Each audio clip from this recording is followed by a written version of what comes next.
Jharkhand police ने JJMP उग्रवादी संगठन पर एक बड़ी कार्रवाई की है और 5 लाख रुपए के इनामी सब जोनल कमांडर रामदेव लोहरा के साथ उसके 3 साथियों को गिरफ्तार कर लिया है।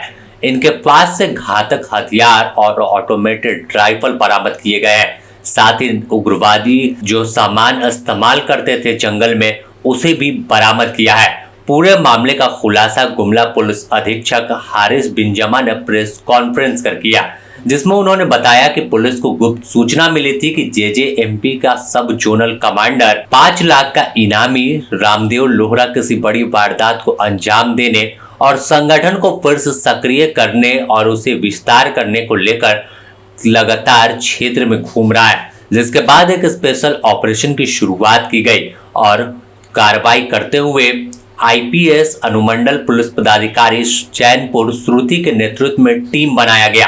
टीम ने सर्च अभियान चलाया, जिसमें डुमरी थाना क्षेत्र के औता पाट के जंगल में घेराबंदी की गई। इस दौरान पुलिस ने सब जोनल कमांडर रामदेव लोहरा के साथ 3 लोगों को गिरफ्तार किया है, जिसमें अरविंद नायक, मुनेश्वर सिंह और जितेंद्र लोहरा शामिल है। सभी का आपराधिक इतिहास और इनके पास से AK-56 rifle, 2 magazine, SLR rifle और मैगजीन, एक सेमी ऑटोमेटेड राइफल के साथ साथ एक AK-56 और 88 राइफल के 33 और सेमी ऑटोमेटेड राइफल के साथ साथ पिस्टल और कई जिंदा कारतूस बरामद किए गए हैं। पूरे मामले का खुलासा किया गया और एक बड़ी उपलब्धि यह गुमला पुलिस के लिए थी कि कैसे वापस से जब गुमला में तमाम कार्रवाई हुई, तमाम उग्रवादी नक्सली खत्म हो गए, तो वापस से ये जेजेएमपी संगठन को खड़ा करने की कोशिश कर रहा था।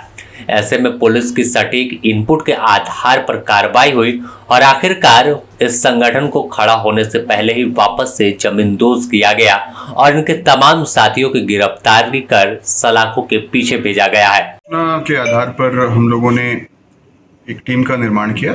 सूचना कुछ इस प्रकार थी कि डुमरी के जंगल, औरापाट जंगल में कुछ नक्सल संगठन के लोग भ्रमणशील हैं और कोई योजना बना रहे हैं।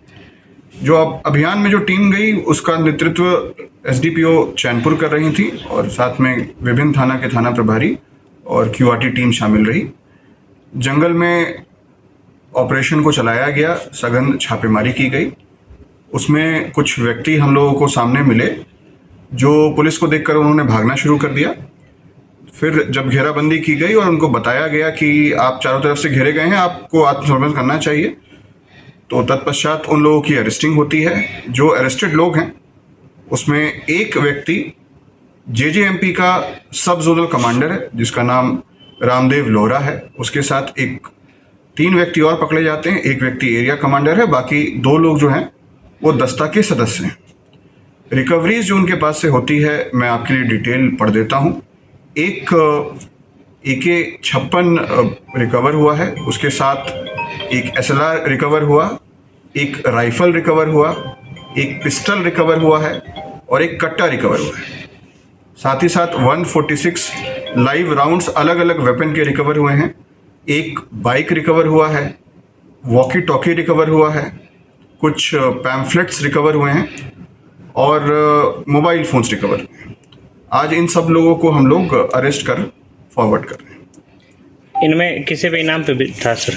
एक जो सब जोनल कमांडर है रामदेव लोहरा, उसके ऊपर सरकार के द्वारा 5 लाख का इनाम घोषित है। सर कहाँ एक्टिव थे ये लोग? ये अलग अलग क्षेत्रों में एक्टिव थे। इनका जोन और एरिया ऑफ इन्फ्लुएंस आप देखेंगे तो ये लोहरदगा, लातेहार से लेके चदरा तक एक्टिव हैं। इस एरिया में वो अपने संगठन का विस्तार करना चाह रहे थे क्योंकि गुमला में पहले ही नक्सल पे काफ़ी कार्य किया गया है और इनका संगठन यहाँ पर ख़त्म हो गया था। संगठन को विस्तार करने के ही मूल्य से ये लोग इस एरिया में भ्रमणशील थे। तो फिलहाल पूरे मामले में अब पुलिस इनकी और तहकीकात कर रही है। इनसे पूछताछ में कई अहम जानकारी मिली है कि कैसे यह इलाके में संगठन विस्तार करने की कोशिश कर रहे थे आखिर, और कितने लोगों को अपने नेटवर्क में जोड़ा है। तमाम चीज़ों पर पुलिस तहकीकात कर रही है और इसके बाद आगे बड़ी कार्रवाई कर सकती है। इस पूरे ऑपरेशन की बात कर ले तो इस ऑपरेशन में आईपीएस अनुमंडल पुलिस पदाधिकारी चैनपुर श्रुति कुमारी के साथ साथ डुमरी थाना प्रभारी शशि प्रकाश के साथ संदीप कुमार, घाघरा थाना प्रभारी मोहन कुमार सिंह, सिसई थाना प्रभारी नीरज कुमार के अलावा कई थानों की पुलिस मौजूद रही और इस पूरे ऑपरेशन को अंजाम दिया है। एसपी ने साफ तौर पर चेतावनी दी है कि कोई भी गुमला में अपराध या उग्रवाद फैलाने की कोशिश करेगा तो पुलिस उससे सख्ती से निपटेगी। किसी भी कीमत पर वापस से संगठन को खड़ा करने का मौका पुलिस नहीं देगी। उन्होंने साथ साथ अपील की है कि अगर कोई वारदात को अंजाम देने की कोशिश करता है उस पर भी बड़ी कार्रवाई पुलिस करेगी। गुमला से सुशील कुमार सिंह की रिपोर्ट।